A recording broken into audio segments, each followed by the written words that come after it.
This gun is super smooth. Hey,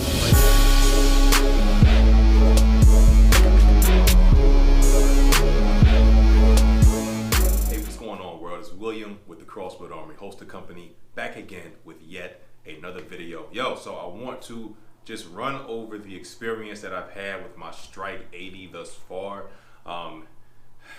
It's been fun. It's been very character building as well. I did something different with my Strike80 build that I haven't seen a lot of people do. I haven't even seen a lot of people do it with the polymer 80s, but it is a modification that is possible if you don't want to run a Gen 3 slide. So I actually did my Strike80 with a Gen 4 slide, and it wasn't what I was expecting. The Strike80 frame kind of caught me off guard. Once I started the build process, there were things that I didn't realize that were differences between the Strike80 and the P80. Like, for instance, the polymer 80 frame is much more bulky than the Strike80 frame is. The Strike80 frame is more so along the lines of an actual Glock 19 size frame. And I didn't notice that at first when I was doing the initial comparison. I was so hype about the frame that I was just like, yo, I didn't even pay attention to the fact that they were not the same size. As far as like length, you know, for a 4-inch barrel, of course, you know, a compact size frame, but the polymer 80 frame is wider. Is pretty much what I'm getting.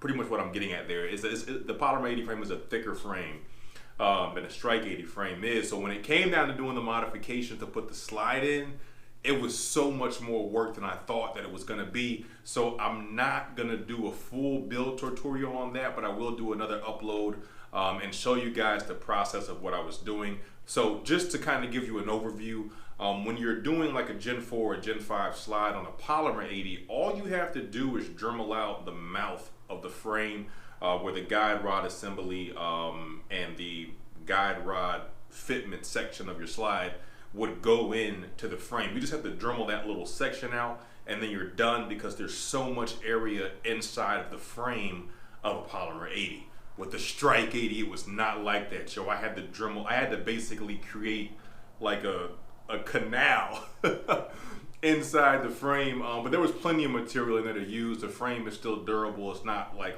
too much, it's not much more light than it was. It's not too thin on the inside, so don't think that it's like, oh my gosh, quality issues. But it did make the build much more complicated than I was expecting. But anyways though, let's go ahead and get into the Strike80. What does this gun even look like? It looks a lot like this, okay? This is the Strike80 build by the Crossbuild Armory. This is what I went with. So we're rocking a Zev Orion slide. This is a Gen 4 slide, if you didn't already get that idea. We went with the Dawson Precision base plates on this thing. These base plates are absolute beasts. The gun itself is amazing. I love it. The fitment, it really feels like a true, you know, compact size pistol. And again, like I said earlier, I'm noticing that difference between this and the polymer 80. It definitely feels much more like a standard compact frame. It actually gives me feels of my 509. I know I made that comparison with the ribbing in the back. If you're familiar with the FN 509, it's almost identical to this. So when I'm holding this gun, I certainly feel like, yo, I got a 509 in my hand. This is what it kind of feels like, honestly. But since I'm holding a gun, magazine is empty, so you guys know, and nothing is in the chamber. So, safe direction. So yo, I did already do the first shot, so I'm gonna go ahead and roll that clip in just a second, but I did want to show you guys the build itself and so far how it came out, yo. The optic is here. I do have the glass to put on top of this thing, so I'm gonna be doing an unboxing video for the optic, and I also have some explaining to do, so I hope you guys just bear with me on that part of things. But yo, this thing is amazing. I love it. After the first shots, I did end up having to make some adjustments. I was having some failure to feeds. I was having some failures to go in the battery, but as you can see now, This gun is super smooth right now. I had to make a ton of adjustments afterwards, guys.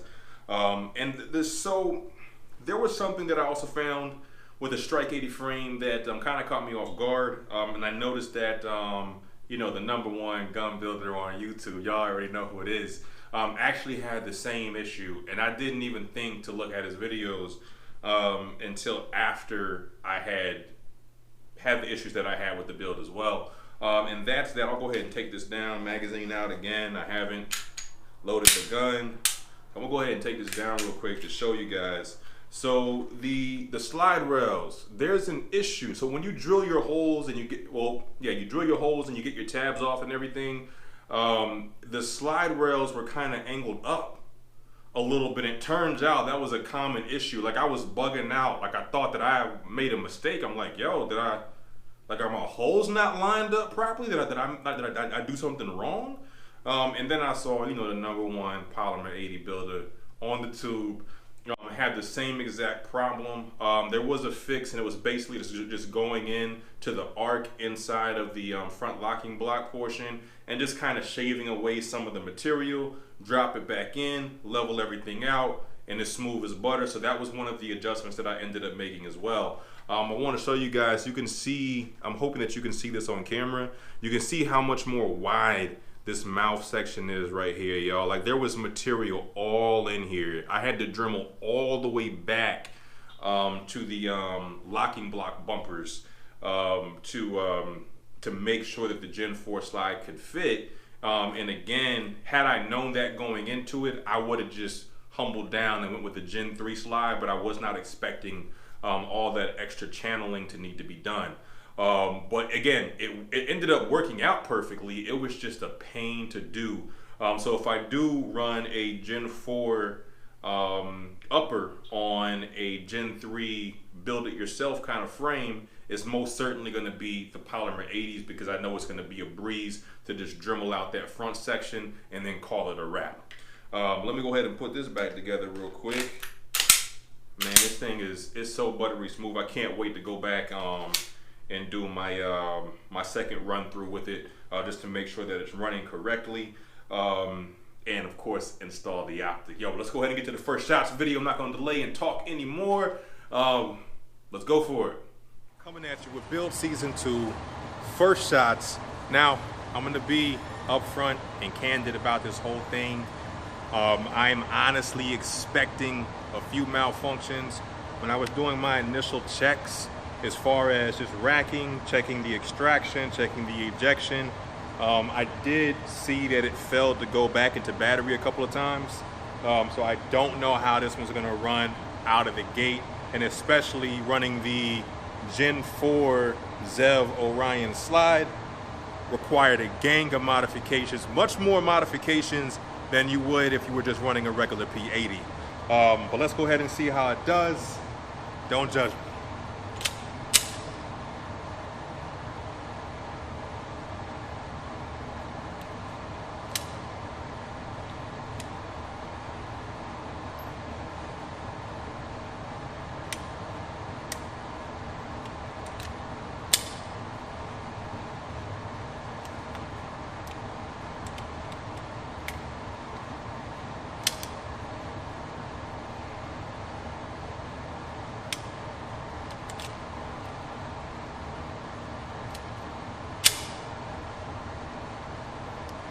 Light strike.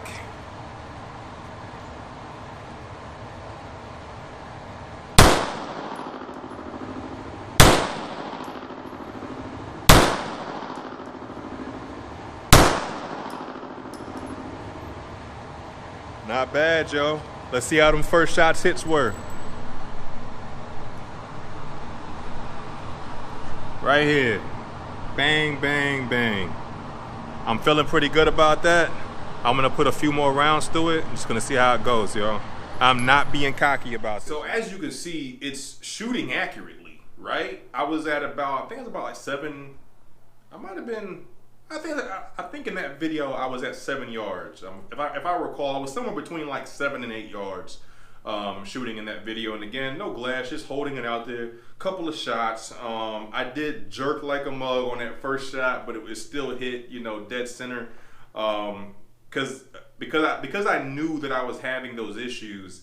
You know, as far as it, like I said, with it going back into battery consistently, because I knew that, I was just too much into the realm of expecting problems, which is fine for me. When you're a builder, when you have any sort of armorer or gunsmithing experience, you kind of expect things, and I can't front, y'all. My last build, the Midnight Ride, it made me a little cocky. It did, because that build ran like a sewing machine right out of the gate. Like, it ran perfectly from the gate, absolutely zero problems whatsoever. But I also put a lot more time into the build. Even with the modifications that I had to make to the frame for this one, I put more time into the Midnight Ride than I did in this gun. And I talked to one of my buddies at the range who's also a builder, and he kind of hinted at something, not saying that this is doctrine or anything, but he was like, I think with, you know, higher end components, you might have to 1911 your way through it. And if you don't know what that means, that basically means that you really need to take your time and be extremely detailed in the assembly process, polishing, leveling, getting your holes, sanding, finishing. Everything needs to be 100% precise in order for the gun to run right.